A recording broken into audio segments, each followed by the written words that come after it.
Kita semua tahu ada 6 selat utama di dunia ini atau disebut Major Strait. Dari 6 selat utama dunia tersebut, 4 ternyata berada di Indonesia. Mengapa dikatakan Major Strait atau selat utama? Benar, selat itu adalah laut di antara dua pulau. Ada ratusan sebenarnya di dunia ini. Tapi mengapa dikatakan ada selat utama? Karena selat itu dilalui oleh kapal perniagaan. Jalur niaga tersebut memberikan julukan sebagai Major Strait. Dari 6 selat tersebut, nomor 1 ada di wilayah Indonesia, yaitu Selat Malaka. Sekali lagi, dari 6 selat penting dunia tersebut, 4 berada di Indonesia, di mana kita ketahui terusan Panama, terusan Suez itu adalah selat yang di luar Indonesia. Tetapi tahukah kita bahwa Selat Malaka adalah selat yang dilewati lebih dari 100.000 vessel atau kapal niaga besar setiap tahunnya. Dan selat ini merupakan selat terbanyak dilintasi kapal, sehingga dikatakan sebagai selat nomor 1 di dunia. Kita perhatikan negara di utara Indonesia, ada Jepang, Hong Kong, Taiwan, Korea Selatan, Cina,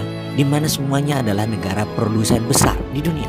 20% vessel mereka ke Amerika Utara, 80% kapal niaga mereka menuju arah Asia Timur, Asia Tenggara, Afrika, dan Eropa. Dan semuanya melalui selat di Indonesia. Bahkan ada 18 juta barel per hari kebutuhan BBM negara utara Indonesia tersebut, di mana 80%-nya disediakan oleh Selat Hormuz, juga melalui Selat Malaka. Australia kalau mengirim barang ke negara utara Indonesia tersebut pasti melewati Selat Lombok dan Selat Makassar. Lalu Indonesia dapat apa sih sebenarnya? Jujur, Indonesia tidak dapat apa-apa dari laut yang dipakai tersebut, dari selat yang dipakai tersebut, tidak dapat apa-apa. Oke, itu masa lalu. Kalau ke depan bagaimana? Bagaimana kalau kita kendalikan selat itu sebagai aset bangsa? Peraturan internasional tidak ada yang mengatur negara archipelago seperti wilayah Indonesia, seperti wilayah negara-negara Pasifik Selatan. Kita peraturan internasional itu selalu mengacu pada aturan kontinental atau daratan. Kita harus ubah wilayah laut selat Indonesia sebagai wilayah Indonesia,